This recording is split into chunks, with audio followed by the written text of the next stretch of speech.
एतत्तव मनुस्वरूपम् गकारः पूर्वरूपम् अकारो मध्यमरूपम्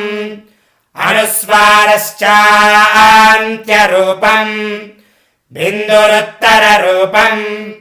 नादः सन्धानम् सगुंहिता सन्धिः सैषा गणेश विद्या गणक ऋषिः निषृद्गायत्री छन्दः श्रीमहागणपतिर्देवता ॐ गणपतये नमः एकदन्ताय विद्महे वक्रतुण्डाय धीमहि तन्नो दन्तिः प्रचोदयात् नमो व्रातपतये नमो गणपतये नमः प्रमथपतये नमस्ते।